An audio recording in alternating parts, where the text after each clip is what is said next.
Sinner Boys to Sinner Men, episode 50... 4? 53, I think. Oh, is it 3? Yeah. Okay. Should we check? Yeah, quickly check, yeah. Bear with us. Keep this in. Keep listening. Yeah, please. Just talk amongst yourselves. if you're in the car on your own, maybe briefly switch back to the radio. Yeah. As I look up our podcast. This is probably why we get so many clicks. It's Yeah. us looking at... Yeah, 53. 53. Yeah. Hope you're well, wherever you are, whatever you're doing. Little break. Yeah. For those who are keenly following us on social media, you would have seen us celebrating your 30th. That's right, yeah. In the deepest, darkest corners of Somerset. That doesn't sound right, does it? 'Cause Somerset is quite a nice sounding place. Yeah, but there are deep, dark corners, and that's where we went. Yeah, exactly. There's a hot tub there and some champagne. It was very nice. It was lovely. A lot of Guinness. Happy days. Yeah, lovely. Oddly enough, that's the most traction we've ever had, is a picture of me and you in a hot tub. Right? I'm feeling that if we ever do film it, yeah, we should. First episode should be in a hot tub. I agree. Yeah, then we'll just die because have your laptop like floating on some like sellotape tons of empty beer cans. Yeah, they say never spend more than 15 minutes in a hot tub, so an hour and a half. You know. Well, if we do another wrestling episode, we will die. Yeah. Oh man. 4 hours.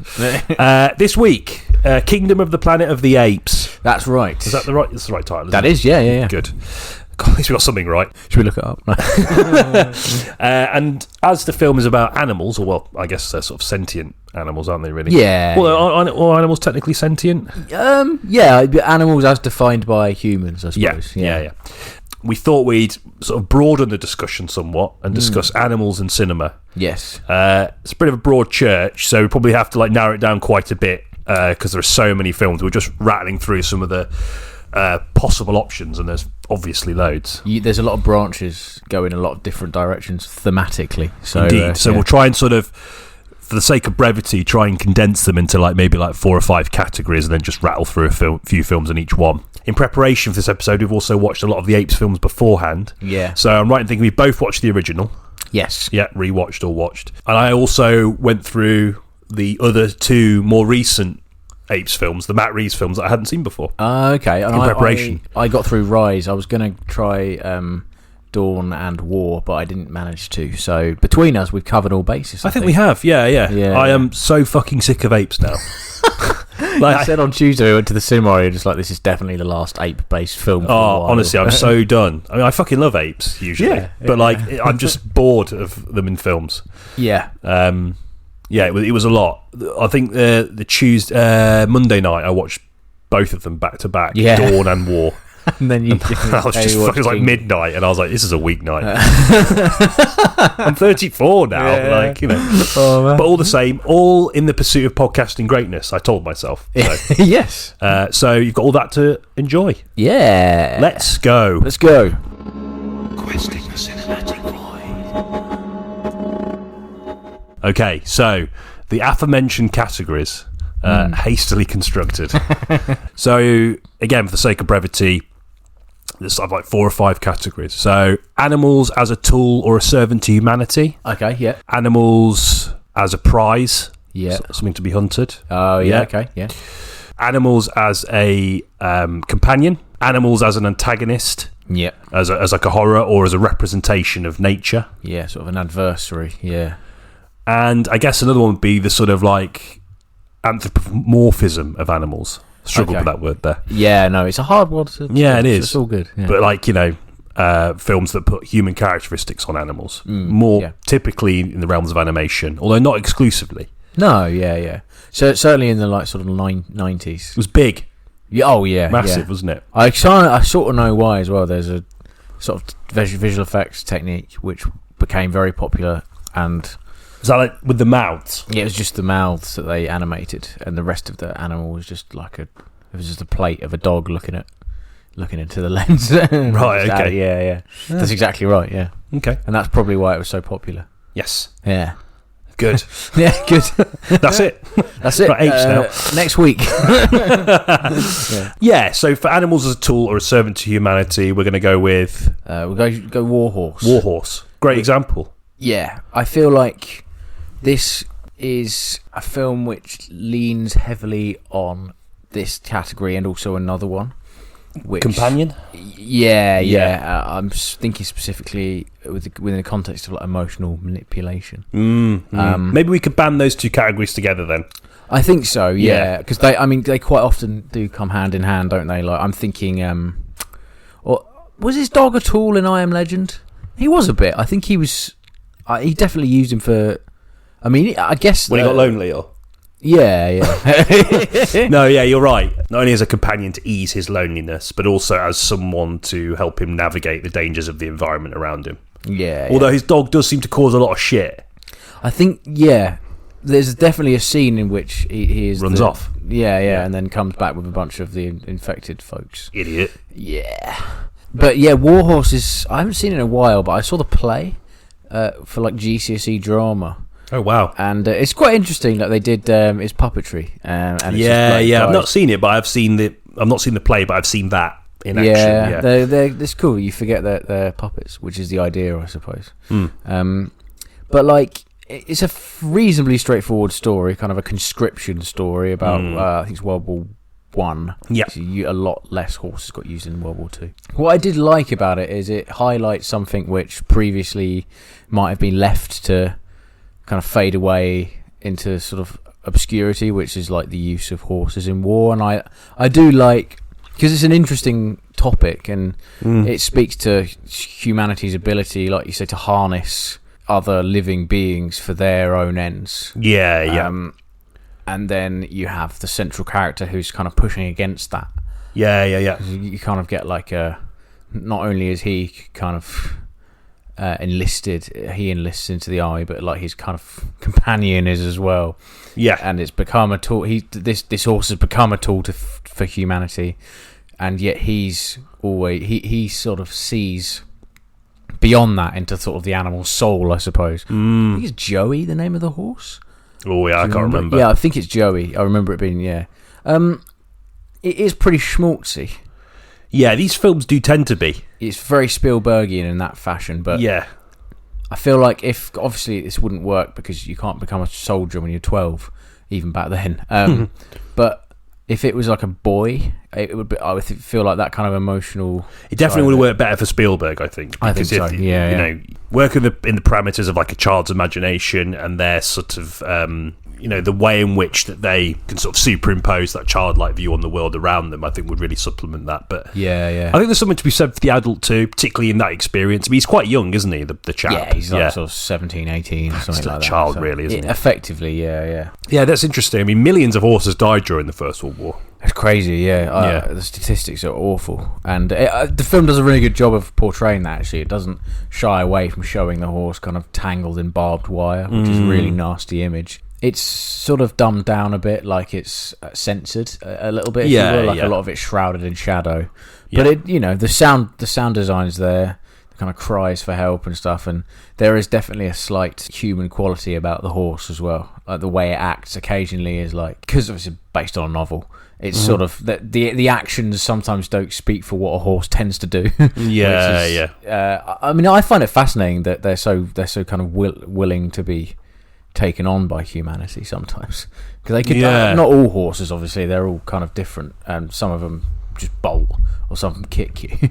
But I do find it kind of fascinating how we've been harnessing their kind of energy for years and years and years. And there does seem to be something particularly about animals that have existed alongside humanity's sort of growth. It's like the domesticated animals, like obviously cats and dogs, horses, these animals that I think they're easier to sort of subject them to human qualities as they have been around humans, and as you say, have been used by humans to sort of further their own ends or to achieve things that are just not possible within the sort of confines of the human form, so I think there's something easier about that. When we talk about these kinds of movies, it does tend to be those kinds of animals that tend to take centre stage. Or indeed animals that sort of have a bit more about them in terms of cognitively. Thinking like Free Willy. Oh yeah, yes. Like that's another sort of example of like an animal that is more than clever enough to sort of at least sort of have some kind of communication with a human being. Yes. And it's obviously something that human beings take full advantage of for the purposes of sort of like entertainment. Oh yeah, definitely, yeah. In the case of Free Willy, I forgot about that one actually. Yeah, yeah, it's a you're servant, right. isn't it? It's a servant to humanity in the sense that it, passes an hour. Yeah, yeah. And also, I mean, it's funny because they're also quite always portrayed as willing participants in humanity's plight, aren't they? Even something like, I mean, I know sort of Homeward Bound doesn't really cover our topic, but you're right in that they're all domesticated animals. They're desperate to get back to their owners, though, yeah, aren't they? yeah. They're kind of. They have an emotional connection, an acknowledged emotional connection with human beings, and also I think obviously if the three animals were like a like a snake, a millipede or something like, and a it cassowary, yeah, like, what? Gazelle or something. yeah. To be much more difficult to sort of to kind of identify with them, because obviously it's animals that we're used to being around, and we're used to not only having around but kind of actively these animals help us, whether that be through comfort or work, like in Warhorse he was a plough horse before that, wasn't he? So he's working on a farm. No, I didn't think about that actually. It does tend to be those kinds of animals. It's easier to subject them to those qualities, isn't it? And it's like, they're almost separate from other animals. Yeah. Yes. Like we think about other animals that have technically been domesticated to serve, human consumption. Farm animals. They're not subjected to the same romantic view. No. Romantic might sound a bit weird, but do you know what I mean? Like, yes. Yeah. Agreed, even in this country, like I know in sort of parts of mainland Europe, eating horse is quite common, but there's a scandal here though. Like in England, the idea of eating horses is like disgusting. It's like ungodly, isn't it? Like, why the hell would you eat a horse? Like, whereas, like, cows and pigs, there's no issue.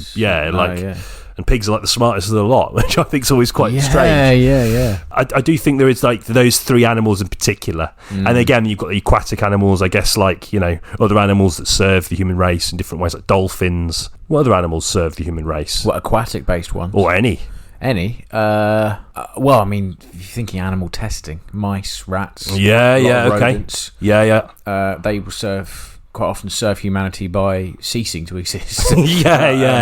Or being subjected to some kind of torturous endeavour, which is the darker side of this discussion. For sure. Like if you think about something like Warship Down. Oh yeah, God, yeah. Which is basically not necessarily humans, not necessarily animals dying because of testing, but dying or suffering to make way for human development. Which is a huge theme, which ties into the environmental element. Which when we talk about animals as like antagonists or animals that represent the sort of environment, I mean, obviously the rabbits aren't necessarily aren't antagonists in the film, but they are a representation of humanity's destruction of the natural world in order to sort of achieve their aims. Something as banal as like building a housing estate, because I think that's what it is, isn't it? I think do they see like a board for like a housing estate? I can't quite remember. I think that's right. It's been a while, but God, I love that movie. It's good. It's quite sweet. It's a sweet film with a lot to say, like surprising amount to say, considering it's the book's really good as well. Who's the book's incredibly famous, isn't it? Quite Richard Adams. Oh, okay. Something Adams. It's not Brian Adams. Well, I'm trying. Yeah, possibly. No, but that's a really powerful movie for me, actually. Oh, okay. It was something that was like always, there, and I remember my dad reading me the book. Oh, right, it was very sort of strong environmental edge to it. Yeah. Oh, yeah, completely. Which is kind of unusual for a book that's quite. It must have been reasonably cutting edge at the time.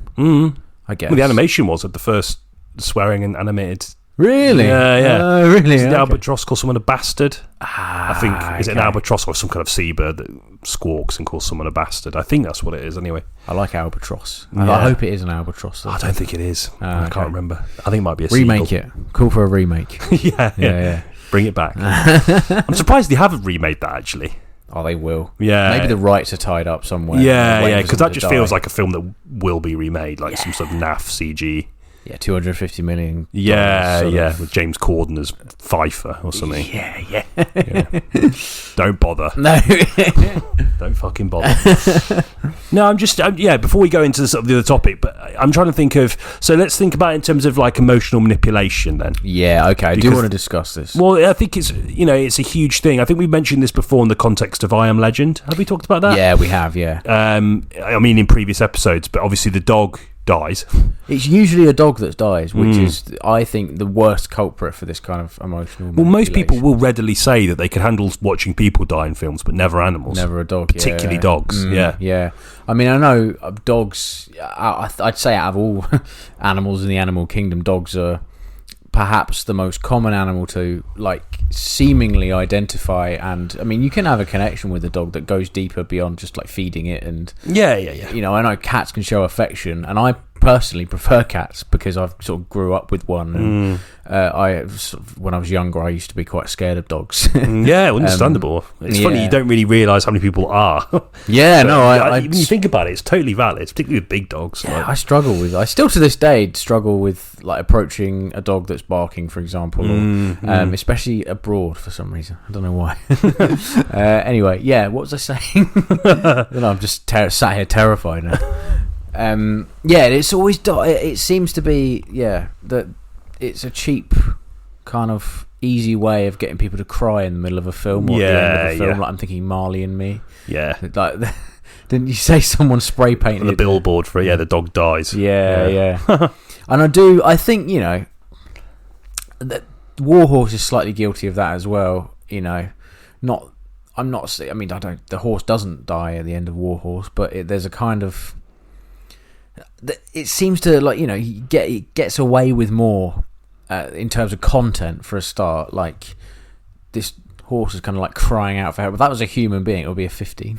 Yeah. And the I Am Legend's really bad for it. I know people that can't watch that film, like you say, because the dog dies. Yeah, okay. And I just feel like it's like a kind of cop out in certain instances. However, there's other films that I can think of where the animal dies and it's kind of like quite gracefully done, or but I don't know. There's a bad smell about it. Yeah, no, I think you're right. I think it can be sort of like a naff narrative device to sort of just to sort of garner an emotional response where there isn't a lot. Because I mean, I Am Legend's a pretty bang average movie, in most respects.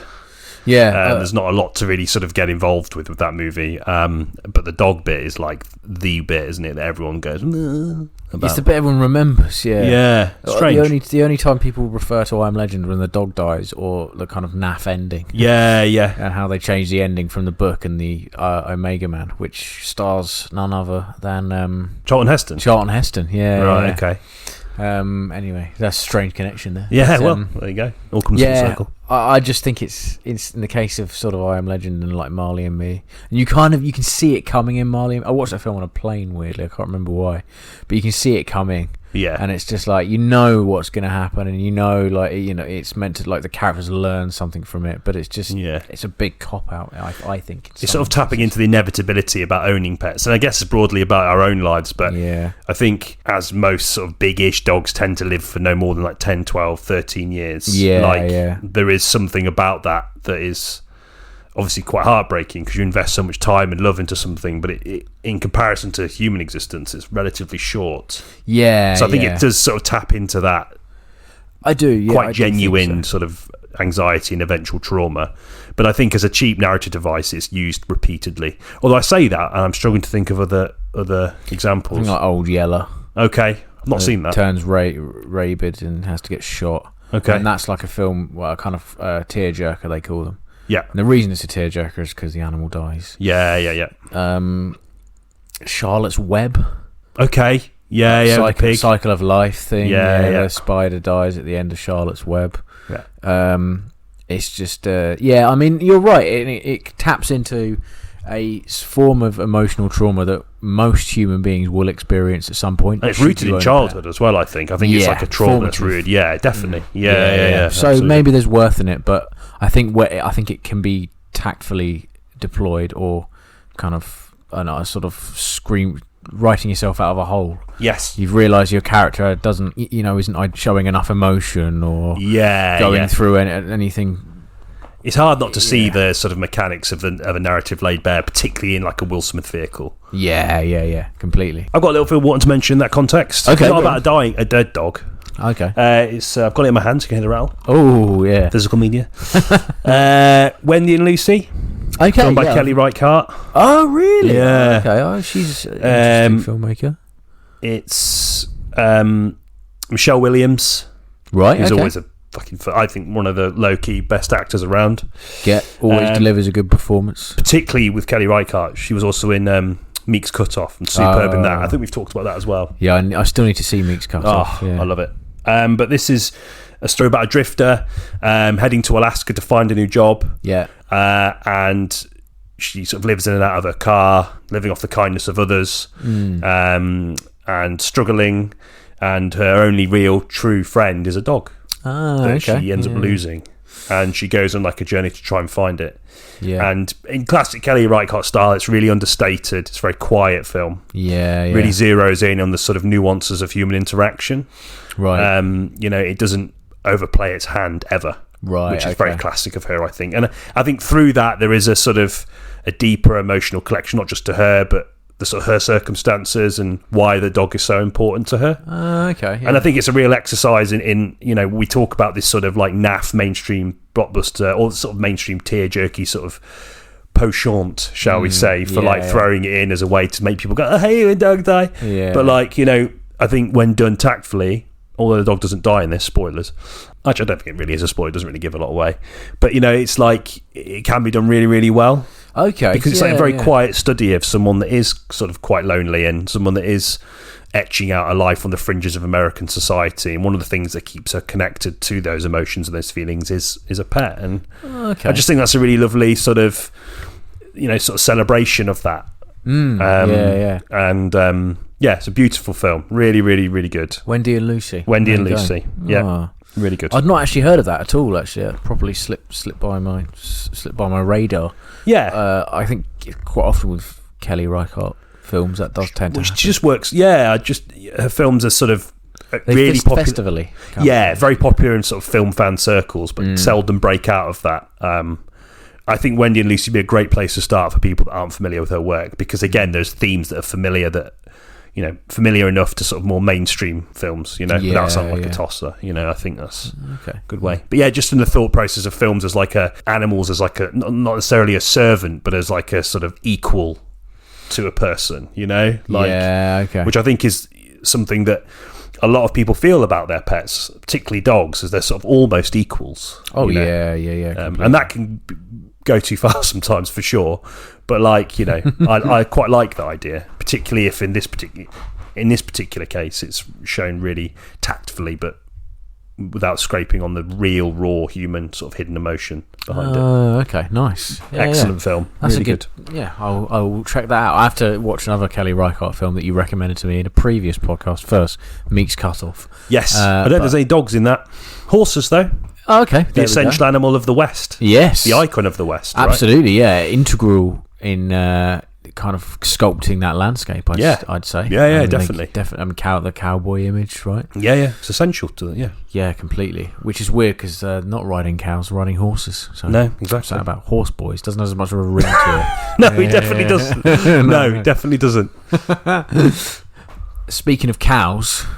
is it a good time to maybe talk about definitely. Cow? Yeah, so we both watched Cow, which is Andrea Arnold's sort of semi-documentary, very kind of, would you say cinema verite, if we're getting technical? Oh, 100%. Yeah. It's shot in that sort of very loose style. And all it is, it's 90 minutes of a cow sort of living its final years, really. Yeah, it's like a cow on a dairy farm, isn't it? That's right, yeah. A dairy farm... very near of which I grew up in, actually. I grew up in Tunbridge Wells, or a little town called Southborough, and this is Park Farm in Tunbridge where they filmed it. Look at the reviews; they're all bad reviews based on the film, actually. Yeah. It's like 1.6 out of 5 on Google. Reviewing the farm, mainly saying, "Can't believe you treated the cow." She's called Luna, isn't she? Yeah, in the film? Can't believe you treated Luna. Yeah. I wanted to watch that partially in the sort of context of sort of emotional manipulation, because it's kind of impossible to be manipulated by a documentary. Sort of, not that this is a documentary in the literal sense. No, it is. The there's no dialogue really. It's you just literally follow the cow around. Yeah. And you get to sort of first hand see what this cow has to go through. So it has to go through a series of pregnancies, only to be separated from their babies, from her children, because obviously it's a dairy farm, and they have to kind of they have to be careful about keeping sort of genders separate. Yeah. And keep up milk production, basically. Effectively, yeah. So it will constantly just basically, daily kind of milked daily. And it's sort of like, without saying anything, it is just really quite upsetting and sad. Yeah, 100%. And it puts you in their shoes in a way. Hooves, yeah. Cow could have done with shoes. Filthy in there. Yeah, absolutely. Yeah. It made me feel like, I mean, I'm a veggie. Yes. So, I mean, I've already sort of semi been converted. I don't really drink a lot of milk anyway. Yeah. But, I mean, how unsanitary those conditions are. I couldn't believe it. But again, you're right. It's not particularly... I think a lot of documentaries. I remember there was like Cowspiracy, which was like a big thing. A lot of documentaries, when they start including things like voiceover, all this kind of stuff, the agenda becomes more apparent. Yeah, and the tools and stuff they use to manipulate their audiences into thinking a certain way become apparent. Yeah, I've not actually seen Cowspiracy, so I don't want to comment on that too much. But in this particular realm of the culture war, it's one of the sort of central arguments of the culture war. Meat eaters versus vegetarians and vegans. Although a lot of vegans don't like vegetarians or whatever, apparently. I don't know. And I think obviously it's such a sort of hot potato of a topic that really gets a lot of people very riled. And what I particularly liked about this film, and I obviously assume there would have been an agenda to start with. I'm assuming Andrea Arnold doesn't eat meat or drink milk. I'd be very surprised if she does. But I mean, I think it's devoid, or as devoid as a film can be, of like trying to push you, a documentary trying to push you into a certain school of thought, because it is just following the daily life and daily realities of a cow. A cow that has been made to give birth repeatedly, and then having that, as you say, having its calf taken away from it, which, judging by the footage, seems to have a real emotional impact on the animals involved. And I think it really speaks sort of more broadly to Andrea Arnold's ability to sort of handle femininity, that she can translate all of the stuff with sort of female humans into a cow. Because there's some quite sort of intimate and sweet moments in the brief time that they're allowed to share together. You really get this sense of like a sort of maternal, I don't know, like, I'm sort of talking out of my of my area of expertise here. Not those, but like it's sort of there's like a sort of unspoken maternal feel that I think all sort of mothers across the animal kingdom share. I don't know. I felt that just watching the film as a universal kind of the act of birthing something and sort of being in there for its first moments and rearing it. In this case, not being able to. No, and I think there's something that was particularly shocking for me, and as shocking was the sort of conditions. And I think that sort of, again, that cinema verite approach, it allows that sort of those brief moments of sensitivity and sweetness. You really get the impression of this cow, it's just been ushered around this sort of like rusty, muddy, stinky labyrinth of like metal fences and wooden paneling, and only ever allowed outside when it's pregnant. And interestingly, the film doesn't really linger too much on the sort of farmers or any of the workers. I mean, they're just going about their day working, so the dialogue you do hear, the snippets you do hear, it's just them working. They're not evil, are they? No, not necessarily evil, but it's like a day, it's just day in a life. And I found it quite upsetting and heartbreaking. Just, I think I'm sort of like a perfect target for it as someone that obviously doesn't eat meat. But like, I don't know how anyone could watch that and think, milk, please. Milk, No, I do. I think it is. I agree. I really not that I judge people that enjoy a big glass of milk. A huge glass of milk. I want to try and keep the milk drinkers on side for the podcast. Oh no, I'm all. We don't want to lose them. Absolutely not. I am all for both cow milk and also alternatives as well. Find them interesting. But anyway, that's another podcast. I think I would say watch it. It's only 90 minutes. There's some wonderful moments where it's like moments of respite, where they're just grazing for a bit. Yeah, it's lovely, isn't it? Yeah, it's just a nice kind of atmosphere for a bit. So it's not all doom and gloom. Like, it very much is just like, this is them enjoying themselves, and this is like the kind of stripped down simplicity of what it's like to be a cow, and then what happens when humans kind of intervene in that harmony. That's what I got from it anyway, but it doesn't have an agenda at all. It's just a cool, interesting little film. I think it probably might do, but it I think the agenda is just in the reality. It's not a reality that's been sculpted to suit an agenda. No, it's just a reality that Arnold's sort of tapping into. Yeah, I quite like the shots of like the cows just grazing and all the planes flying above. Yes, there's almost like this sort of thing that human civilization is just going around them, and the cows are just so aloof to that. Yeah, and yet they play such a pivotal role in it, but it's a role that they have no say over or no control over. There's like a real powerlessness to this sort of farm animal experience that I've always found quite upsetting anyway.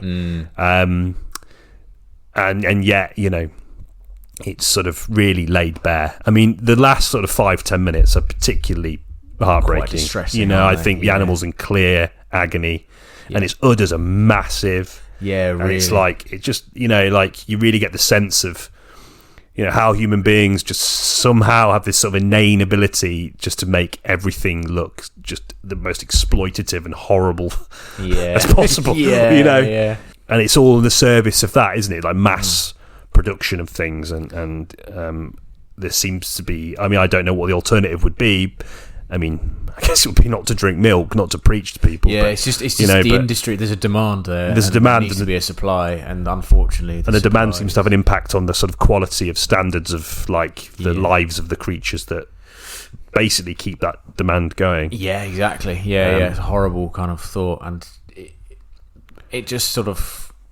I mean, it was weird for me because I know that farm. I kind of know where it is, and it's the cow. Yeah.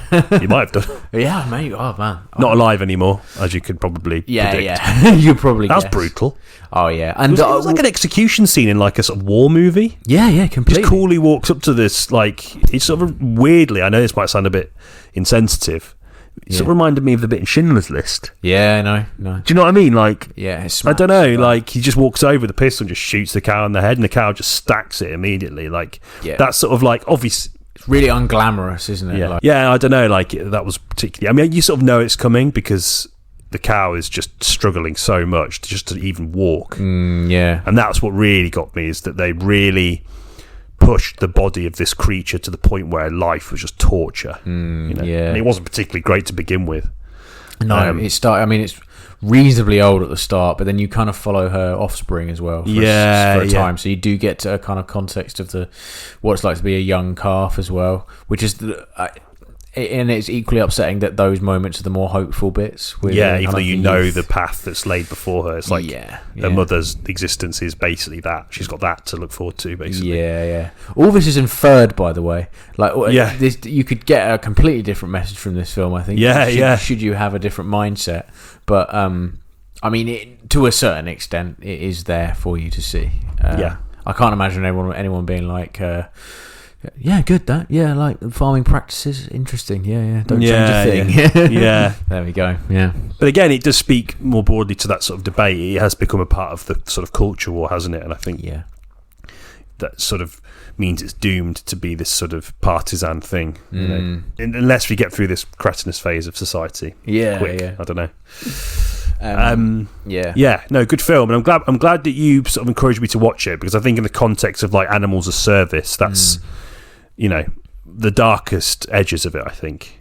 Yeah, I feel, and the probably the best example of that, and the fact that it's all very factual as well, kind of helps its message a little bit. Didn't feel manipulative. No, just very.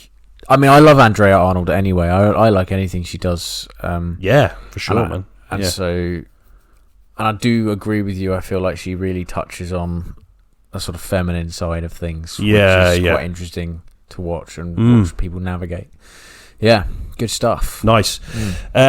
Animals as sort of antagonists, as oppressors. Yes. As sort of like animals that represent the embodiment of nature fighting back. Yeah. Do you have any examples? The first one is Jaws. Yeah, okay, yeah. I did wonder. Yeah, Can't not mention Jaws. Have we talked about Jaws before? Maybe briefly. I don't think we've set aside like longer than like a couple of minutes. No. Okay. I mean, it was clear. It was like the first blockbuster, which I find really interesting because you'd expect the first blockbuster to be like a family film or something, like E.T. Yeah. But it wasn't. It was a kind of a gruesome, grueling film based on a novel which has loads of human stuff in it, and then the film just doesn't care about that stuff. There's like an affair in the book. Have you read it? No. I knew it was based on a book, but I know nothing about it. The book is less about the shark than the film is, and the film is basically, it's really weird because obviously you do have the kind of three main characters, especially near the end where on the boat. Yeah, a lot of famous so scenes good. on that boat. Yeah, It's fantastic. But the film's about the shark, really, and I mean, what do you like Jaws? Are you a fan? Oh yeah, I love Jaws. It's one of those films that like everyone talks about so much that there's almost a danger that you're not going to like it because you hear it come up so much. Yeah. And then you watch it and you go, no, that makes sense. Yeah. You know, like this is just a great fucking movie. Like it's just early Spielberg. I mean, you know, that period of Spielberg, you know, it's great anyway. Yeah. But you know, it's just in terms of just studying the techniques that he uses, the camera positioning, obviously the contra zoom and all that sort of stuff. Yeah. You know, it's just filmmaking 101. I think it's like tension is a great exercise. Yeah, you don't need anything tension. else. Like, and there's a reason why so many people reference it and talk about it. No, you're right. I love it. It's great. Yeah, it's a man versus nature thing. Yeah, totally. I don't really think it needs to have much to say in order to be fantastic either, because like I was trying to think just then about like what's the deep thematic source of Jaws and what does it all mean. I'm like, I don't think it needs to be concerned with all that. Yeah, I guess you could argue like the sort of mayor of the town represents this sort of the greed of humanity, like prepared to sort of thrust all of these holiday goers into potentially sort of nightmarish and sort of life-altering situation in order to sort of keep the squeaky clean image alive, you know? Yeah, that's true, actually. In the first act, there is a kind of a slight theme of, would you say, like low-key politics? Yeah, it's sort of like, definitely like policies, small-town politics, you know, and then almost, you know, something I think that's become particularly more pertinent in the more modern times is the sort of rejection of expertise. Oh yeah, okay. You know, I think that's like a really common theme in these kinds of movies. Where there's, if you even think about disaster movies, which I think you know we'll definitely have a podcast about when Twister comes out. Absolutely. But you know, it's like you know the expertise tend to be the sort of like everyone rolls their eyes. They're always eccentrically dressed, or they behave oddly.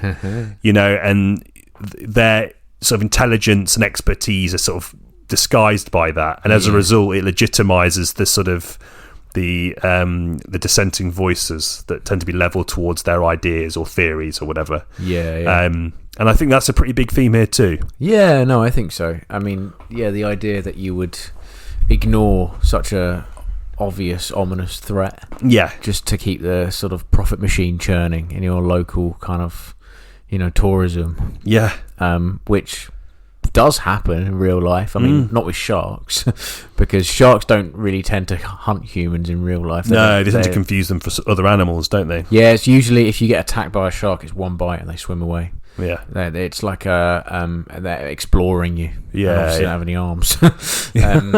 But you know, you could argue that there's a theme there about encroaching on habitats. Well, it's a fear that's evoked fairly regularly, isn't it? It feels like in England, at least every summer, we get told about the warmer currents bringing great whites to England. Yeah, and also jellyfish as well. Scared of jellyfish. Yeah. Animals as antagonism. Animals as antagonists. It's a really kind of interesting. It deprives them of their sentience, doesn't it? It deprives them of their not necessarily maybe their sentience, but the worth of their existence. Yeah. So if you could kill it, you know, it's almost like the attitude most people have to most insects. You know, people don't really give a second's thought to crushing an insect or a spider or something, but like it needs to be killed. Because it's impeding on my life. I'm either scared of it or they represent something disgusting that I don't like. Which I guess the fly taps into in quite a visceral manner. Oh man, of course, an animal movie of sorts. I'd say that. I think it fits into this category.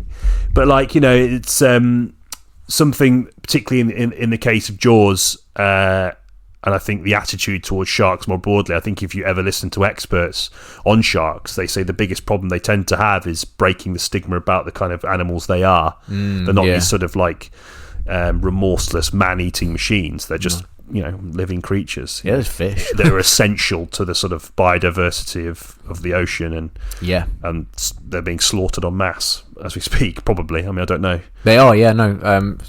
Soup. Fins, shark fin soup. Yeah, that was still a big thing. It's just a fin and chicken broth. You don't even eat the fin, do you? No. It's sort of meant to. I don't know.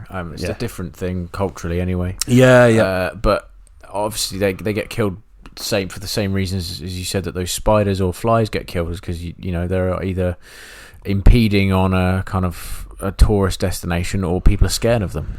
Yeah, and that's still a thing. That still happens, I think. Not so much because you get bull sharks in America, I think. And I want to say it happens a lot more in sort of Southeast Asia. I don't think it happens so much more in America.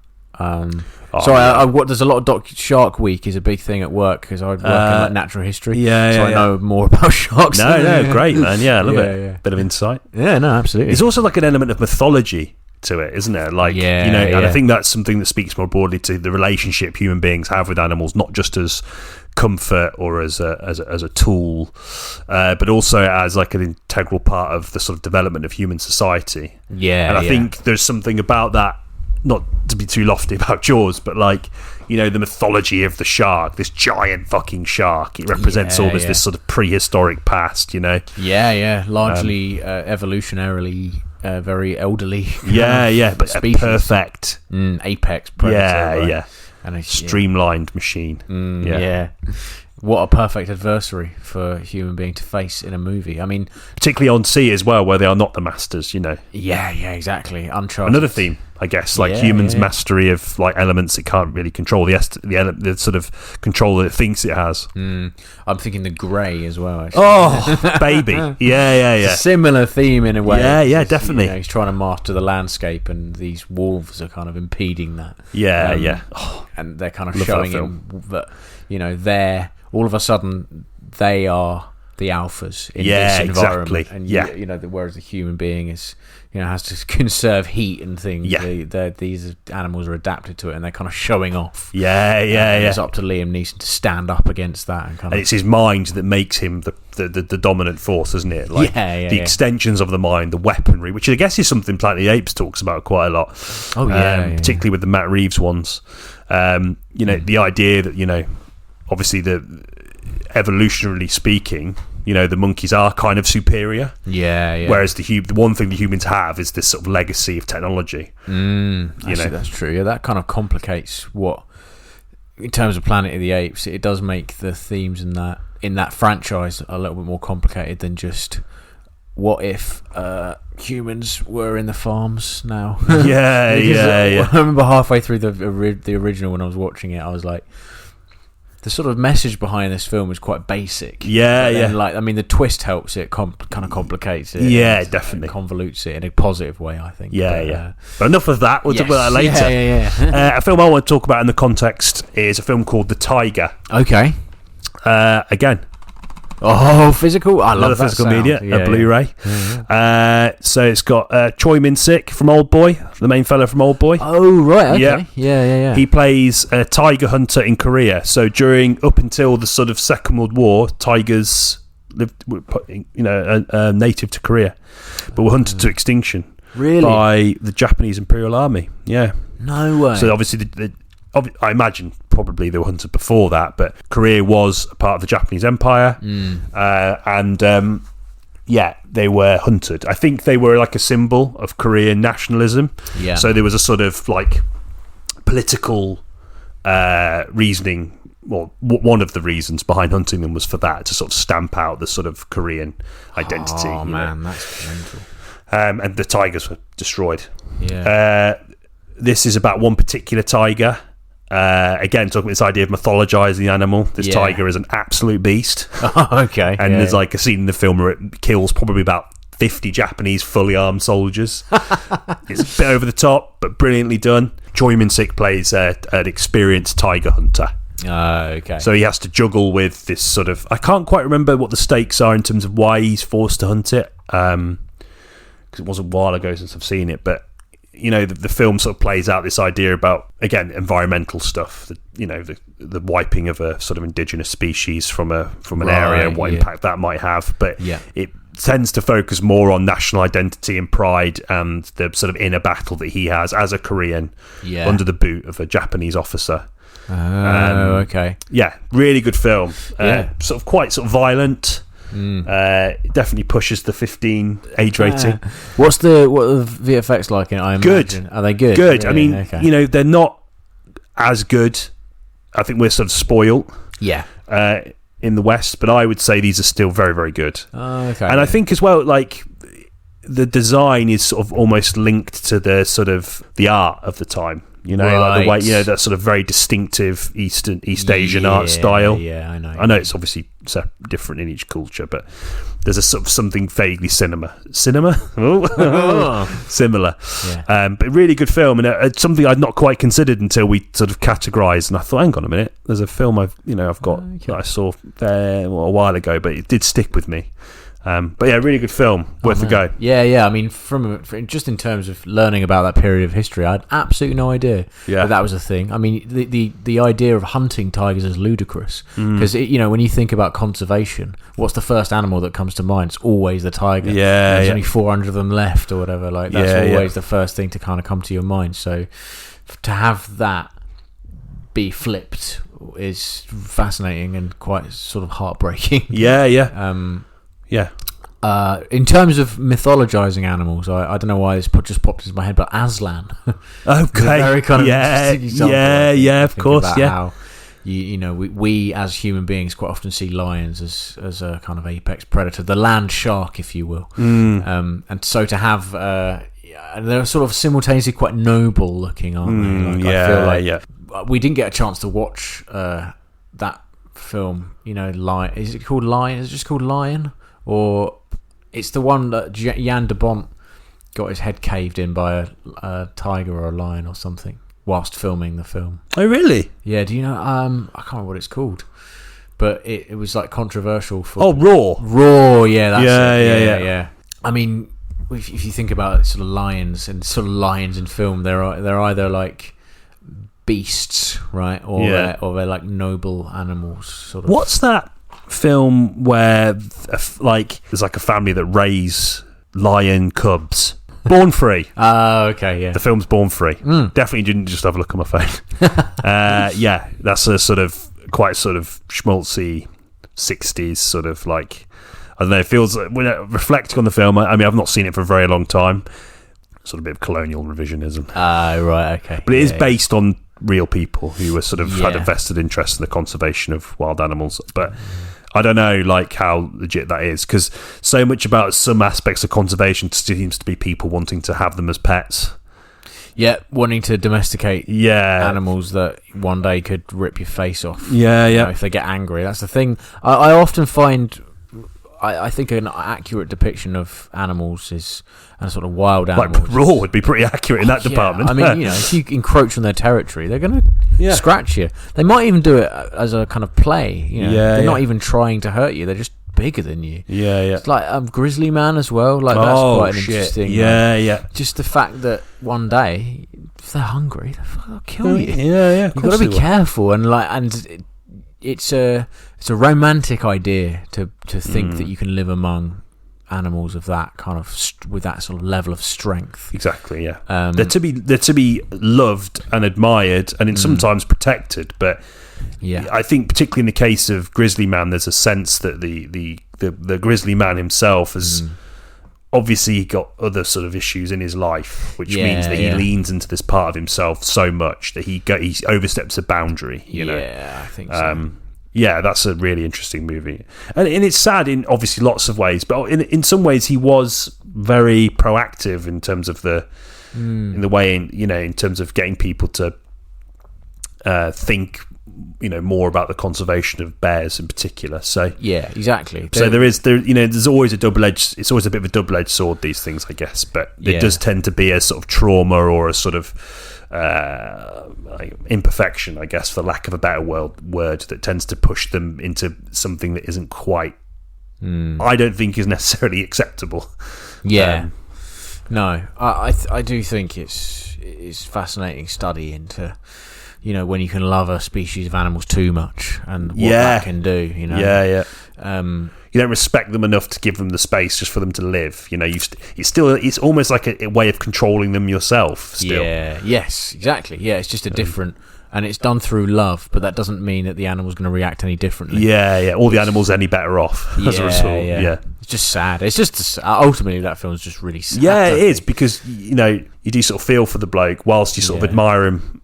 Whilst sort of think, ooh, at the same time, it's quite a complicated relationship with him, which is the strength of it, actually. There's a nuanced portrayal of him, which I think Werner Herzog's also, you expect him to be good at that. Yeah. With his doc work is really good. Yeah, no. So I think the last category, I don't know if we've missed one. How many did we have? I think we've covered most of them, haven't we? Yeah. There's probably one we're going to realise. I think some of them sort of blended into each other a little bit. Yeah. Anthropomorphizing animals. So we're thinking things like Finding Nemo, a lot of animated films. Yeah, animals that basically behave like humans. Yeah, okay. What do you think the appeal of that is? Because if you step back, it is quite an odd thing to do. Yep. I think it is a childhood thing. You were fascinated with other species of things. That's why sort of zoos and aquariums are so popular with kids, and why they're so sort of family-oriented places, at least in the UK and the US. It is children's fascination with other species, and then because they don't know enough about, naturally they're not going to know the kind of different, they're not going to know why animals can't talk. By all accounts, they should, because they're moving, breathing creatures. And so I feel like maybe films like Finding Nemo, for example, I can't think of any others. There's hundreds of animal talking. It's like Babe, It's like thinking about it's like DreamWorks animation. Disney. It's their bread and butter, isn't it? Like, if there's a fucking gap in the release schedule, pick an animal. Yeah, giraffe.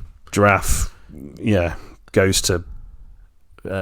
Botswana. Wow, not too far for the maybe giraffe. not. Yeah. Do you get giraffes in Botswana? Maybe. Probably. Yeah. We'll email in. No. Yeah. I think.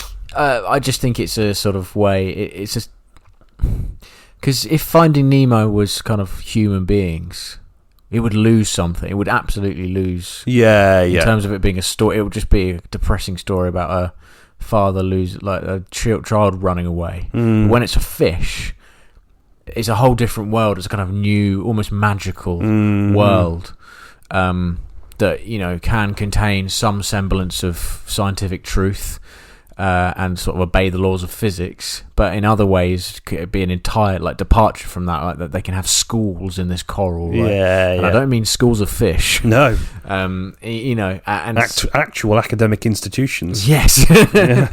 And it's just kind of blending of that kind of fantasy genre almost.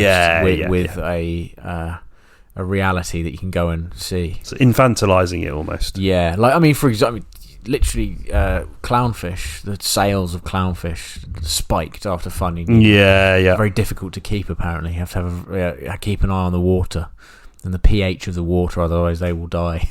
And it did happen a lot, apparently. That's sort of a sad fallout from the film.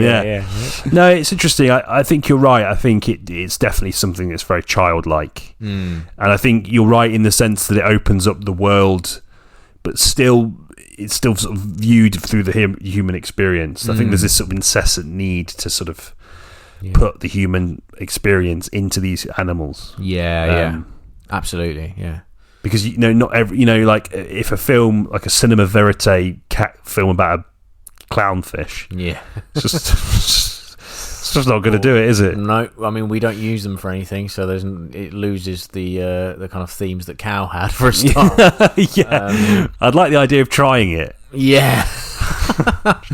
Be really expensive to film, I imagine. You have to employ a diver to just fucking follow this clownfish. I haven't got enough close-ups. They're scared of me. yeah. Massive submarine. Yeah, no, I do. I mean, I'm struggling to, because I've talked about the Lion King already, and I liked that, and that's the same thing, right? Anthropomorphizing. In this case, it's a lion. I don't know why. I don't know why children is such an appeal. Well, why does it work with adults though? Yeah, that's true. Yeah, I think like Finding Nemo and Lion King. I mean, people have grown up with that, and like it's like a fucking cult around those movies. Particularly Lion King. We got the new fucking Lion King film coming out. Oh yeah. Barry Jenkins, man, come on. Oh yeah, that trailer looks pretty naff. And also, the one thing I thought was impressive about the original remake, which is a strange thing to say, of the Lion King, is like it did look impressive, but this one doesn't. This one, the CG doesn't look very good at all. It looks like. But then, do you not think the reboot looked too real, that to the point where the dialogue it didn't seem right coming from their mouths? Yeah, that was an issue. Maybe they're trying to placate that. Yeah, that was a criticism of the original. But then you think, why? What's the point of doing it? I don't know. I mean, I'm not a big Lion King fan. I'm not a particularly big Disney fan. And I know, Barry Jenkins is obviously more entitled to do what the fuck he wants. It might be amazing. Anything can be good. Certainly in the trailer phase, you can entertain the idea of it being good. Yeah. It's like when I watched the first trailer of Batman vs Superman. This is before like my superhero fatigue really died. And I thought maybe it won't be shit. Okay, yeah.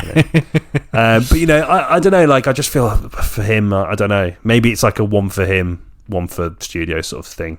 Yeah. Maybe this will like fund the next like 4 or 5 bangers that he's clearly more than capable of making. Yeah. I don't know. But yeah, no, there's something odd about it. I don't know. I find it quite strange. It's hugely popular. Mostly, obviously, for comedic effect. Yeah. The jokes tend to centre on the sort of limitations of the animal. That's true. Yeah. Or like, what the animal can do that no other animal can. Jungle Book does that as well. Yeah. Again, I mean, the original Jungle Book, I mean, that's obviously steeped in colonial sort of beliefs and stuff. Again, the tiger is the sort of antagonist there, Shere Khan. And the snake. Snakes get a pretty bad vibe. And I remember sort of speaking to someone about that, and he was really into reptiles, and he was saying that about snakes is that the problem is that so many people hate them because, from the Bible onwards, they're perceived as this sort of, devious, and I guess the fact they're venomous, quite dangerous, doesn't necessarily help either. But they'll only. It's funny though. Like I'm not talking about any films at the moment, but I do really quite enjoy. I used to love snakes. I used to be fascinated with them. Yeah, I love them. I think they're really interesting animals, and also like there's a real. I can understand why people would be scared of them, though. Yeah, they move weirdly. They're alien. They're one of the most alien of all of the animals, not fish included. Like they are just strange. Like they shouldn't move the way they do. Yeah. At least to our eyes. But like they'll only bite you if cornered or surprised. So if you tread on one, that's your fault. Unless they're really good at camouflage. A lot of them can be accidental, can't, if you stand on it by accident. I am thinking in the context of English snakes, adders, which are very visible. People beautiful, aren't they? Yeah, people set dogs on them and stuff. Yeah, I've just got no time for that. Grim. No time for that. I remember when I went, I think I must have told you this without microphones in front of our faces, but I remember we were drinking, me and some friends were drinking in the park, and some guy came up to us, was like, do you want to come? He was also drunk. Yeah. And he was like, do you want to come back to my house and look at my snakes? And we were like, yeah, right. It's one of those things that when you're like young and you're drinking, you think, yeah. And then we went in his house, and under his... it's funny, actually, just thinking about it, the only people that listen to this podcast are people have already heard this story about 10 times. Well, the off chance you don't know me that well. Like under his stairs, obviously that's a place where people you tend to put coats. Yeah. But he had like a perspex sheet of glass and just 2 snakes. Massive, like pythons. Wow, okay. Yeah. It was like carpeted underneath still. I thought that was quite strange. Oh, yeah. And then he was like, they are babies, and he just got out all these babies in Chinese takeaway boxes that he'd cleaned out. Oh man! And he got them out, and they were all over his hands, and they were biting his hands. And because he was so drunk, he was bleeding all over the place. And we left pretty quickly after that. It was a sort of sobering image. Oh my god! Killed the vibe somewhat. Definitely. But yeah, no. Again, it's an animal that is. Yeah, I sort of feel for them really. Yeah, they get not enough for it to sort of really impact how I behave. No. But I do. They're just another one of those animals that tend to get. Culturally, I think the way they're presented culturally has not really helped them in the real world, in the natural world. Definitely certainly not. in terms of how humans perceive them and interact with them. Yep, they're always villains, aren't they? I'm thinking like Anaconda. Yeah. J-Lo. Yeah. John White. Yeah. Ice Cube. What a cast. Oh man, I quite like that movie. Yeah, it's good fun. Yeah. Yeah, sort of Rumble in the Jungle time kind of vibe, isn't it? Yeah. Oh, there's countless snake films I can... Snakes on a Plane. Snakes on a Plane, yeah. Usually, mass. Quite often they're big snakes, aren't they? That will kind of... Yeah. Or like comically big or big... Well, that tends to be what it is. Snakes. They're always bigger animals, bigger than... Yeah. Their species usually allows. That tends to be the sort of thing when you talk about animals as oppressors. Yeah. No, but yeah, in terms of anthropomorphizing animals, yeah, I guess it is just a sort of easy win, an easy way to sort of inject tried and tested themes in a different setting with different characters. Yeah, it just appeals to children, doesn't it? Like, yeah, especially like because obviously children are just obsessed with animals. Yeah. And it's like cuddly toys are rarely human. Yeah, well, exactly. Yeah. Rhinos exactly. or whatever. You're not going to cuddle a fucking teddy version of Dean Gaffney, are you? Well. I mean, I do. Yeah. But that's that comes with later life. Yeah, exactly. Yeah. I mean, I think if you're listening and you're an aspiring teddy bear maker, then Dean Gaffney teddies could be the way forward. Because I had to make mine. Yeah, same actually. Yeah. Just a pillow with sand that I'd sort of elastic bandled to make all the limbs and the head. Yeah. Did a Wellard one as well. His trusty dog. He was a servant. Oh, yeah, servant of course, of the Gaffmeister, Flash Gaffney, EastEnders. Anyway, talking of anthropomorphizing animals, Planet of the Apes. Planet of the Apes, curious franchise. Indeed, I actually bought. It's funny because I usually say I'm going to buy. I did this for St. Maud last week or 2 weeks ago. I was like, I'm going to buy it and watch it. I didn't. Yeah.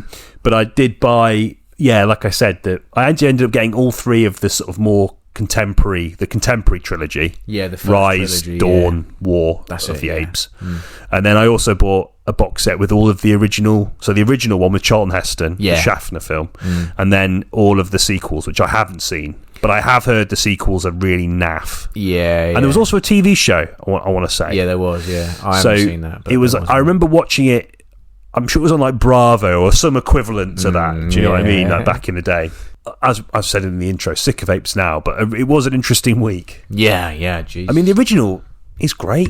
It's a fantastic film. Yeah, it's really good. It's really, I mean, like I say, it kind of starts out, the initial kind of themes are presented to you, and I did think, like, this is the kind of thing that, like, sort of stoned teenagers might conjure up. It's like, what if we were in the zoos, man? What if it turned out it was our planet, But actually, it's a lot. It does run a lot deeper than that, and I think it is like very well presented. Yeah, especially the first 20 minutes. There's a lot of experimental stuff going on in terms of how it's shot. I thought really that. I completely, that sort of opening left my brain. Until I rewatched it. I was like, God, this is quite stylized. Yeah, brilliant. Yeah, I really like that. I like sort of like really long lens flares, and then like kind of trudging along this barren landscape and slowly finding hedgerow and stuff. Yeah, like that. And also the X's, which make an appearance in the new one. The boundary of the sort of forbidden area, and then the kind of green area. I thought that was really cool as well. Like quite troubling imagery, almost like made you quite uncomfortable. And this is before the apes turn up. Yeah. I mean, Schaffner, I think, deserves a great deal of credit for sort of how he sort of holds so much back. Because if you think about the franchise of Planet of the Apes, like, well, certainly the original, like, it's been parodied so much in culture, famously, obviously, The Simpsons. Yes, yeah. But, it's something that, what surprised me about it in that regard is that it was still impactful. Like, I'd never had the twist happen to me before. Yeah. And I just feel like that's like a real, the use of, withholding sort of the themes and just let until they're ready to fizz, and I just thought that was really, really well done, and I don't think it gets enough credit in that regard. Because it's there's so much going on there about obviously, like you say, the idea of sort of humans as the inferior being, ideas around religion, the sort of fanaticism of religion, and how that can sort of dominate how we perceive the other. Which is something I think particularly Dawn of the Planet of the Apes deals with quite interestingly. Definitely.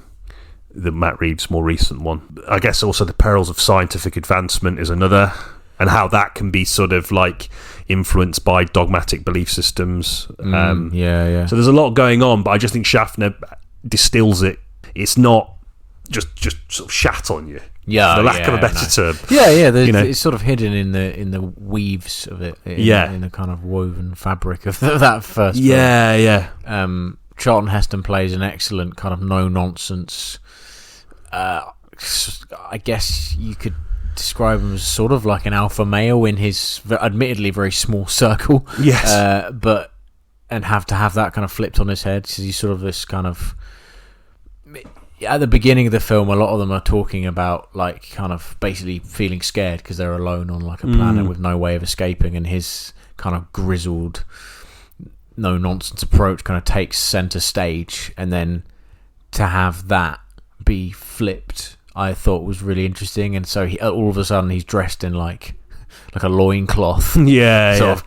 Basically de-evolution. Exactly. And he can't speak because he gets shot, doesn't he? In the neck. So he can't even communicate, and he's kind of demoted immediately. And I thought that was like really well handled. That's what I really liked about the first one, actually. Because it sort of starts off and he's really bitter and cynical about the nature of the human race, and part of that is because of just the obvious stuff like war and all that stuff. But I think there's like personally, he's never really been able to connect to anyone. I think he makes sort of vague allusions to his love life, which has been patchy and more in the pursuit of like sort of hedonistic ideas as opposed to meaningful connection. And you get this sense of him as that, and then that cynicism becomes almost, it sort of morphs into like a sense of superiority that he feels he has over apes and the ape society that they have, and it's almost like chastising them for the mistakes that humanity has made, and humanity ultimately make to their destruction in the sort of reveal of the Statue of Liberty at the end, which is brilliant. I just love it. Good, just him, just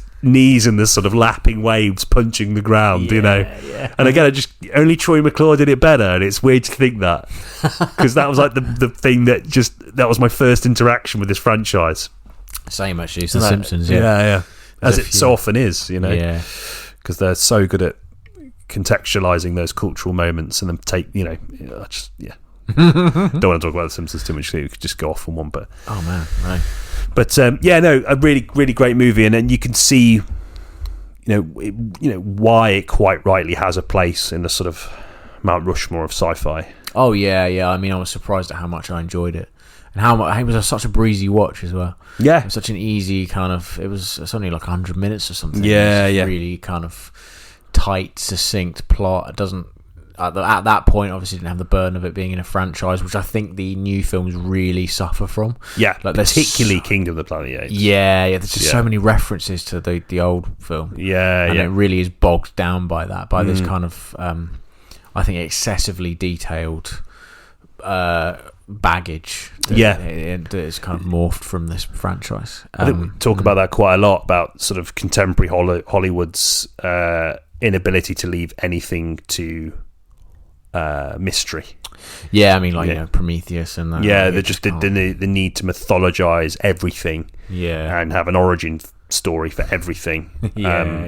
And I think that even, if we talk about the sort of more modern trilogy, it felt like it's like a 3-film exercise. It's almost like 3 films to justify the existence of this film. Kingdom of the Planet of the Apes, which we watched, and which we'll get into in a minute and review.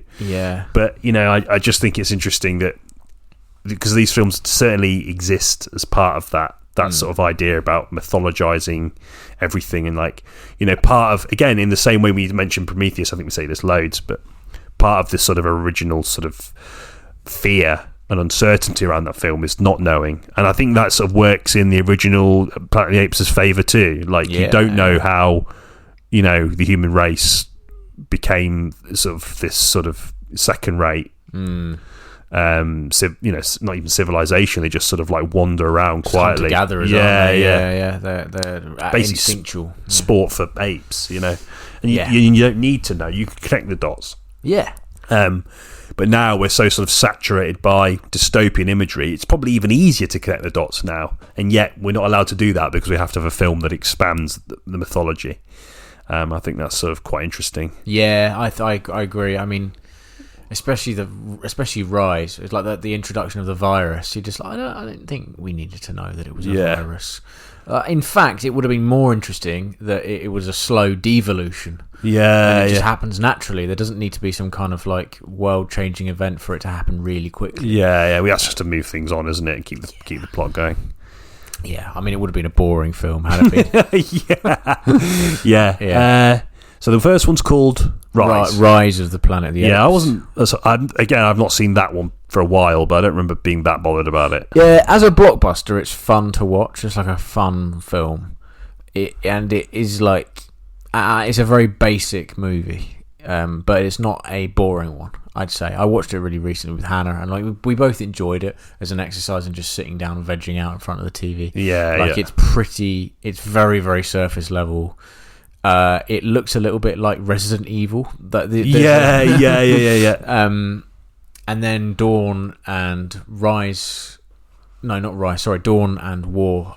Matt Reeves takes over, and it gets a little bit more kind of to do with almost the military. There's a lot of kind of militarism. And the sort of the inevitable way that a new colony of beings which are suddenly burdened with knowledge, how they would react to that, and the faction they kind of split into factions and get guns and horses and stuff. And, it's history repeating itself. I found those two to be more interesting than the first one. Well, Reeves is an interesting director in that case because I think he definitely brings at least a sort of like an intention to take these sort of big budget blockbuster movies and make something more meaningful out of them. Yeah. And I think, that doesn't necessarily mean he always gets away with it and leaves him sort of impervious to criticism.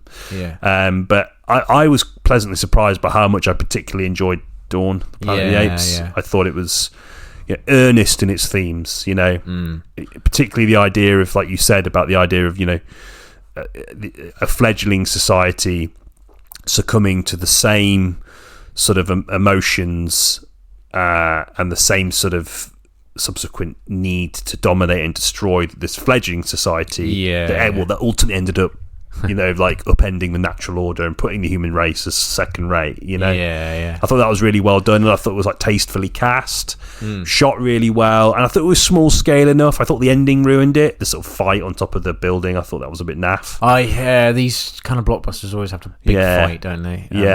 That spoilt it for me. I think it could have done with being a bit more small scale. I think we talked about that actually after Kingdom of the Planet of the Apes, didn't we? We did. It has to have a finale. Which, but I was surprised by how much I enjoyed it, actually. I was expecting to sort of think, it was fine. But I actually thought, this is better than fine. This is actually pretty good. As a blockbuster film, it's really quite unique in places. It's definitely not as philosophically deep as it thinks it is, but I mean, that's a criticism that's always going to be there for films of this type, and I think credit to Reeves for at least giving it a crack, Yeah, definitely. War of the Planet of the Apes, I wasn't as keen on. I know a lot of people tend to prefer it. I like it a lot. I think it's almost on par with Dawn, personally. It's been a while since I've seen it, but I remember thinking it was like a worthy sequel, and the whole thing with Caesar becoming like a kind of Moses type figure.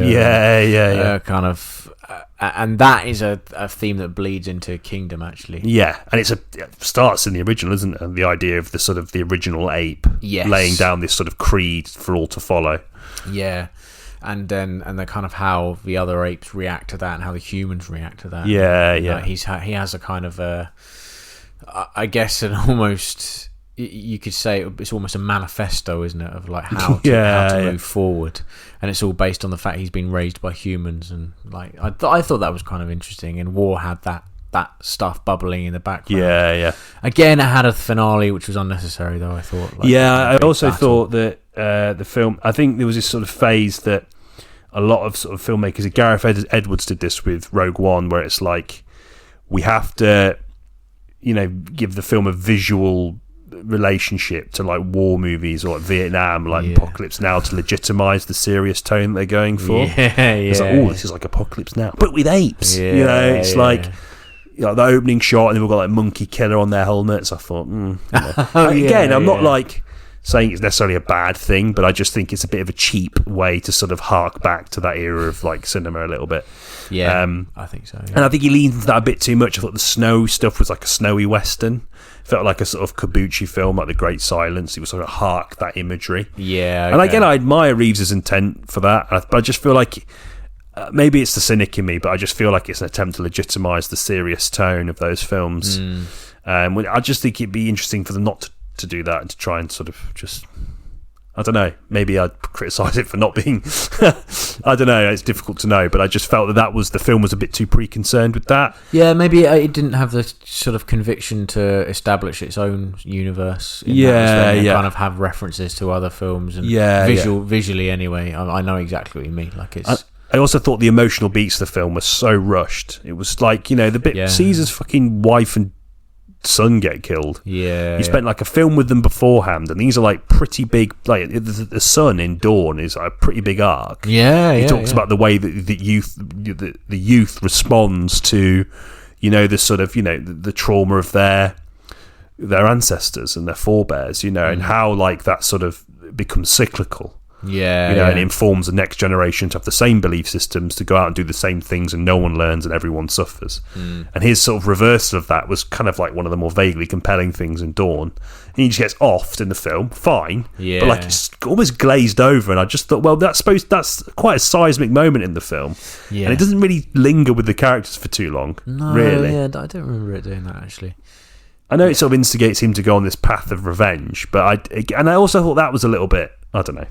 But should you use that as kind of harks back to the whole emotional manipulation thing a little bit? Like, should you use kill off a key character just to drive the plot forward? Should that be why it happens? Because that to me felt like the mechanic. Obviously, a lot of films will do stuff like that to drive a plot forward, but you can forgive it if it's hidden well. But if you can see the mechanics of the plot laid bare, that's what I thought my biggest problem with War of the Planet of the Apes was that. I did like Woody Harrelson's Marlon Brando, Colonel Kurtz homage. Mm.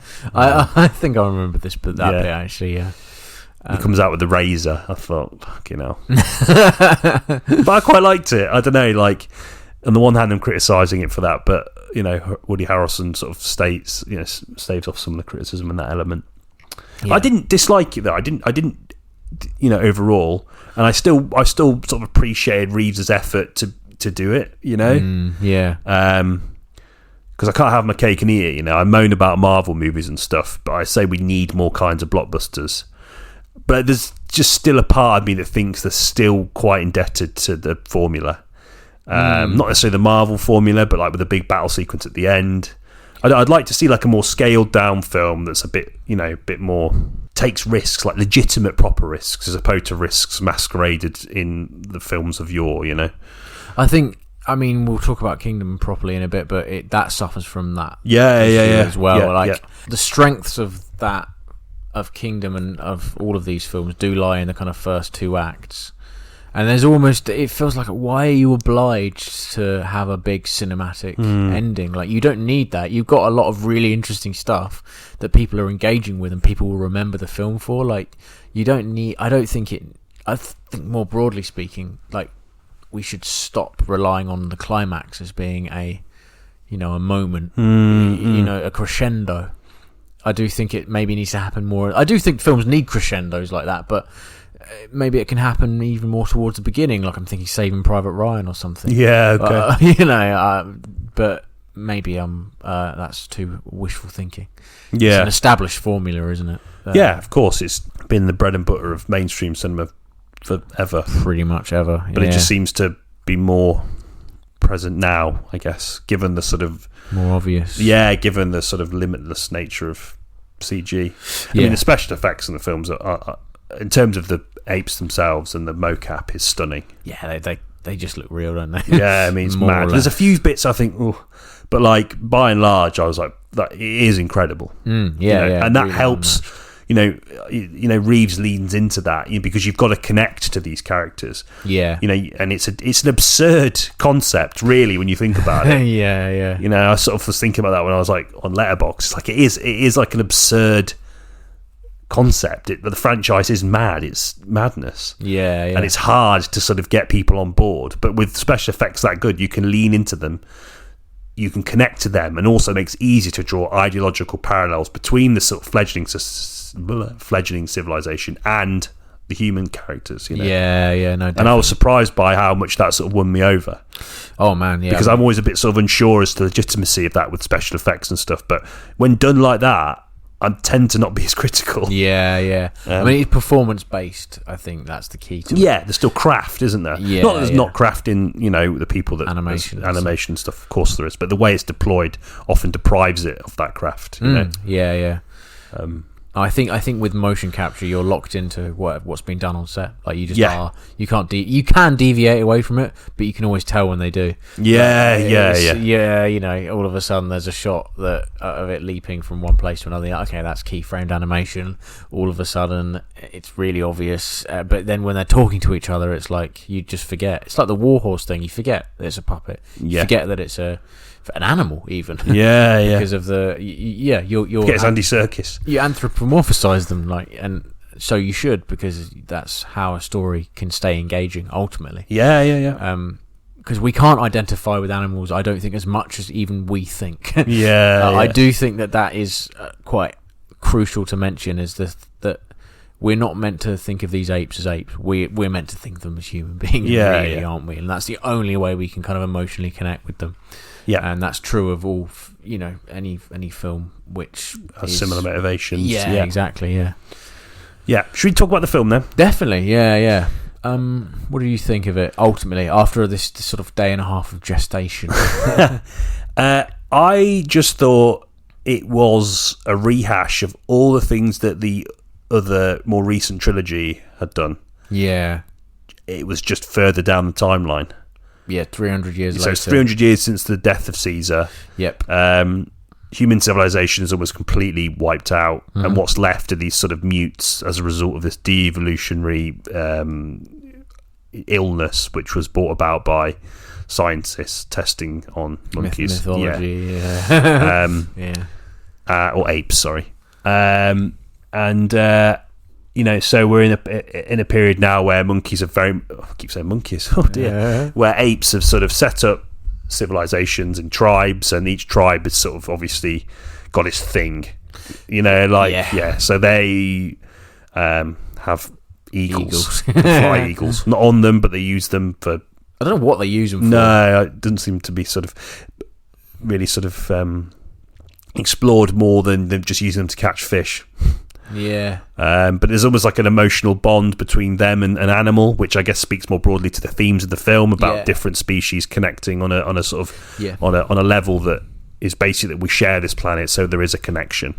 We share this space, so we can connect by the virtue of inhabiting the same space.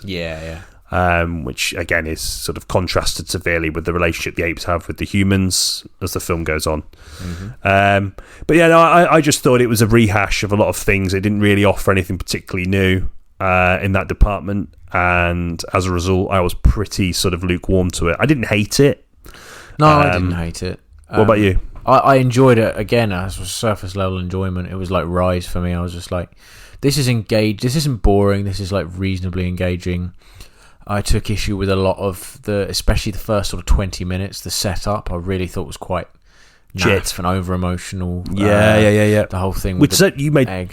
Parallels to Avatar 2. Yeah. It was like the opening to that film. Yeah. I mean, I remember turning to you during Avatar 2. I think I said this right in the back of the first episode. Yeah. So if the rest of the film is like this is going to be fucking shit. Yeah. Because the opening of Avatar 2 is so bad. It's awful. Yeah. Like, I couldn't believe how bad it was. I mean, it picks up and does get better.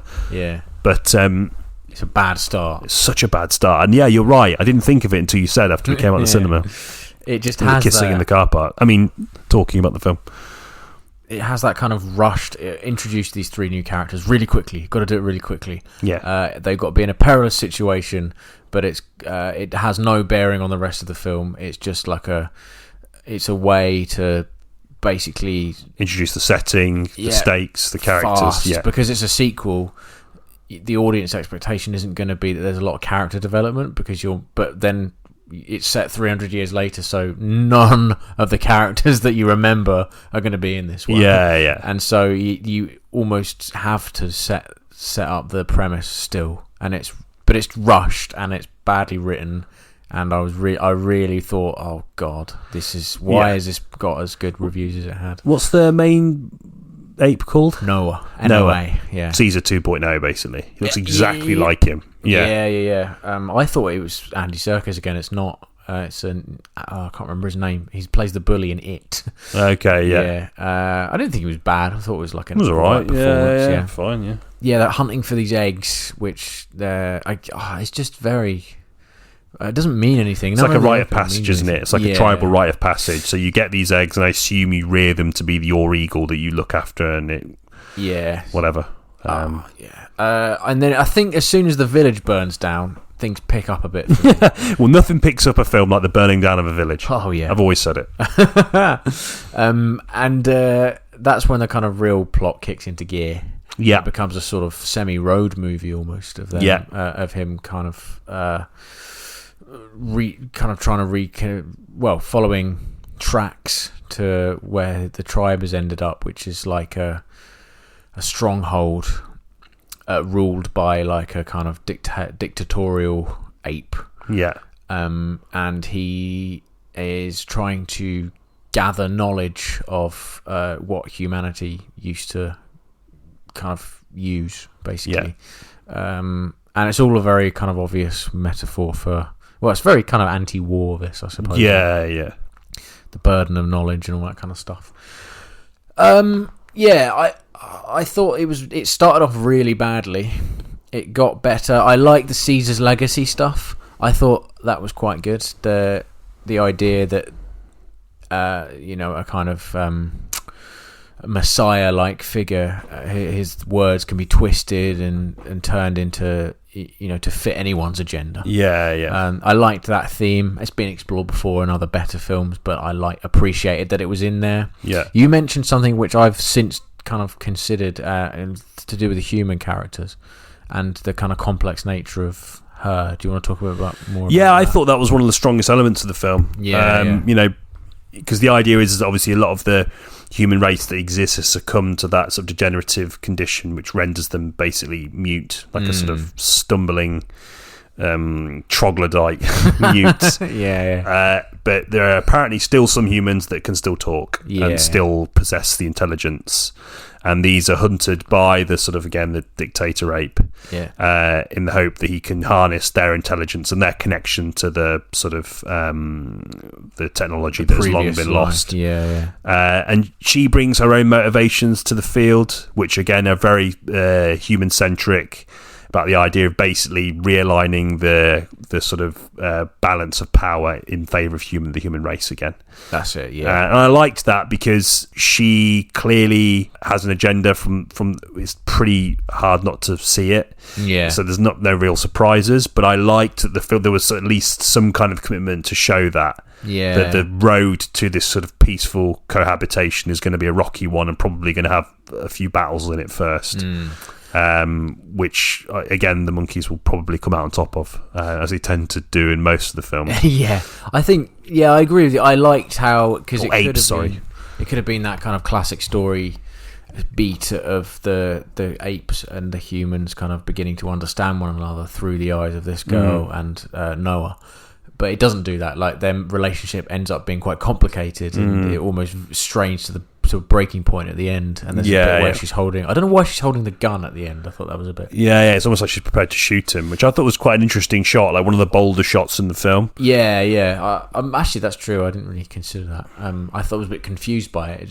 Maybe it was just a strange editing choice. I don't know. Yeah, it didn't work in the sort of context of the scene, the pacing of the scene, just more broadly. Yeah, because one scene, 1 second, she's holding the gun, then she gets both of her hands. That's it. Yeah, to grab the necklace that he gives her. Yeah, I think it was a pickup probably. possibly. Yeah, definitely. Nonetheless. But I liked it thematically more than its actual execution.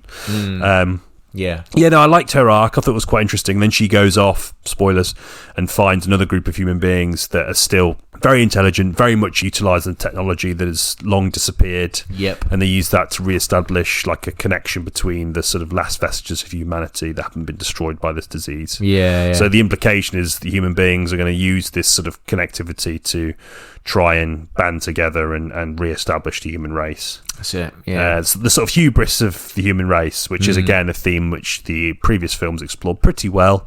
So I'd be interested to know where they take this, because I think we were sort of saying afterwards that there's going to be like 2 or 3 battle sequences in the next like 2 or 3 films, and it's going to come to like, I don't know, like what's the end going to be, and how they're going to achieve it in a way that feels fresh to a fairly recent trilogy. I mean, Matt Reeves, and who directed Rise of the Planet of the Apes? I don't know. Rupert Wyatt.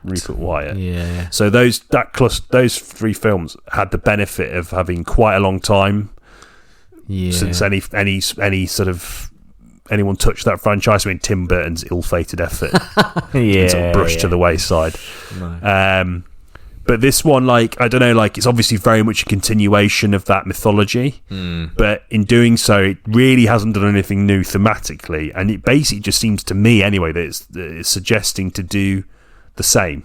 Yeah. Although I was reading some articles, and there were some people theorising they're going to go down the route of some of, like, the original sequels, where, like, they go, like, back in time to human times and stuff. That's it, yeah. Which would be mad, but I mean, at least it'd be different. At least it'd be fucking different. I mean, that would be a really challenging screenplay to write. Yeah. But if they pull it off, fair enough, because they've established a reasonably ground level kind of gritty-ish sort of vibe. And to introduce time travel would be ludicrous. So if they pull that off, because they've definitely basically said expect more of the same. That's what I got from this film. Yeah. So if they suddenly do like a fucking Yui, I think, well, do you know what? Fair enough, but this is mad. Yeah. You should have done this at the start. Just established this as a bit more of a ridiculous kind of universe. However, the first one didn't do that either. Maybe they're trying to stay true to the themes of the first one, but in doing so, recycling a lot of those themes. Yeah. I liked I am in 2 minds about the way it looked. I really liked the CG. Was largely really impressive, very up to date, modern. What you'd expect for Weta Workshop. You did Avatar as well. Some of the water simulations look closer, because everyone's banging on about how amazing the water simulations are. This is quite a specific criticism. No, I like it. It really fizzes and boils, and that's like a thing. That's like a problem that needs to be solved with like computer generated water, because look at the foam. The foam doesn't look right. It looks sparkly and kind of not quite there. They still haven't done that, and fire as well. Some of the torches, when they're... I was looking at them because it's your thing, man. Yeah, and fire physics. Not convinced. Same with Avatar. I'm like, some of this fire doesn't look like real fire, and it should, because if you could do apes, you can make apes, computer generated apes look realistic. Why can't you make fire look realistic? Yeah. Anyway. But it's not handsomely shot. It's like anamorphic, and there's some kind of, if you look at the edges of the screen, which I was at some points. There's distorted. Nice. Yeah. It's like a nice sort of lens artifact. I appreciated that. I think at times it looked a little bit like a YA adaptation, which Wes Ball has been involved in a lot of those, the director. Yeah. So maybe that's a hangover from that past a little bit. Maybe. Yeah. But I'm with you. I was sort of overall quite lukewarm to it. Yeah, I'm not gonna. I probably recommend it to some like younger audiences who probably enjoy. It a little bit. Yeah. Although it's quite violent in places as well. So I don't know. Yeah. I think there is some thematic strength to it in terms, again, the sort of the human arc. I forget the actress's name. The one that was in The Witcher. I can't remember her name either. Yeah, she's pretty good in it. Yeah. She's I imagine she'll turn up in the next ones, I assume. Oh yeah, I'd be very surprised. Yeah, because they don't take her in at the end. Do they just take the No, chip she goes off. Yeah, because I think they're wearing all the gear, so they don't want to get that degenerative. Yeah. So it's not really explained how she She must be immune to it. Or yeah, something. I don't know. But it's also suggested, well, not suggested, it's overtly thingy, but her family are killed by the dictator apes sort of roving war party. That's right. So she obviously bears a lot of animosity towards apes more broadly. And even those that she sort of has a begrudging respect for, she's still sort of like... She's still going to crush one of their eggs. Yeah. Shove him into a wall and crush his egg. Or shoot them with a 44 Magnum that she finds. Oh, yeah, in the vault. Because he's gathering around the vault, isn't he? One of the vaults, and trying to open it up. Bit Fallouty. Also, there's meant to be sort of secrets, sort of war secrets in this vault. As far as I can tell, there's about 6 tanks and about 4 or 5 guns. Yeah, 6 tanks, 4 or 5 guns, and some space. Yeah, some books. And a generator. William H. Macy's in it. Yeah, why? That's weird, wasn't it? He was good in it. It was all right. A bit of a strange character to be. I mean, he's meant to be like he sort of succumbed to the New Order. Yeah, and he's sort of acting as the advisor, the clever human advisor to this dictator ape. I keep calling him that, but he does have a name in it, like Lazarus or something. I don't know. Proximus. Proximus, that's right. Proximus. Roman themes. Yeah. Proximus Caesar. That's it. Yeah. Yeah. So he's kind of his advisor. But I don't quite understand what he was really doing in the film. I think he helped develop the weapons, didn't he? Like the taser spears. That's right. Yeah. So he helped them to have an edge over any sort of, and to round up all the other tribes and to bring them into one sort of homogenous mass. Yeah, that's right. But the way he kind of enters and leaves is slightly baffling to me. I think handled that a bit differently. Yeah. It's a weird inclusion. Definitely, yeah. I don't have much more to say about the film, really. Pretty average. Yeah. Not shit, but just average. I mean, I sort of admire it for, again, there's a sort of earnestness. It lacks Reeves's ability to handle those things with a bit more tact. Yeah. But hey, I mean, I'm not watching an ape film again for a fucking long time, but when the next one comes out, I probably will go and see it. Yeah, I might do. Yeah. We might do it for this podcast. Yeah. Yeah. Ape Watch. Yeah. We'll keep up to date with all ape-based releases. Yeah. Next week, Gorillas in the Mist. It's not new, but we thought we'd review it anyway. Jane Goodall's on. Yeah. We put in a few numbers, calls, and she's going to come to Cinder Boys HQ and have a spinach lasagna and just shoot the breeze. Yeah, looking forward to it. Yeah. Imagine if we get loads more listeners. I can't wait for the Jane Goodall Jane Goodall episode. It's just really knocking on now. She was in her 90s. Yeah. The only reason I know that's because on Eamon Holmes' Instagram he uploaded a picture of her recently. Oh, that's quite sweet. Yeah. Eamon, if you're listening, get you on. Yeah. Right, outro. Questing the cinematic void. There we have it then. Enjoyed that. As always, I forgot to mention Human Centipede. Yeah. Always sad when the centipede dies at the end of that film. Yeah. So I thought it worth a mention in the outro. Yeah. Formative. Yes. So what are we doing next week? Furiosa, a Mad Max saga film. Mad Max saga, yeah. Been looking forward to this one a while. I feel like we say it for every film, but yeah. This is quite an unusual one. I mean, Mad Max has a really distinctive style. Yeah. But simultaneously, all the films are different as well. Yeah. I don't quite understand. Because if you've seen the second Mad Max film? Yep. Everyone remembers that as the first one. It's really weird. Everyone remembers Mad Max 2 as the first Mad Max, and there's a really cheaply made Australian film before that. Yeah. That is the first one. Yeah. I've got them all, actually. I might have to watch them all. I've got like a box set which is soon to be rendered obsolete by this new one, so yeah. Okay. Yeah, I'm looking forward to it. I really liked Fury Road. Same. It's one of the few times I went to the cinema and felt just exhausted.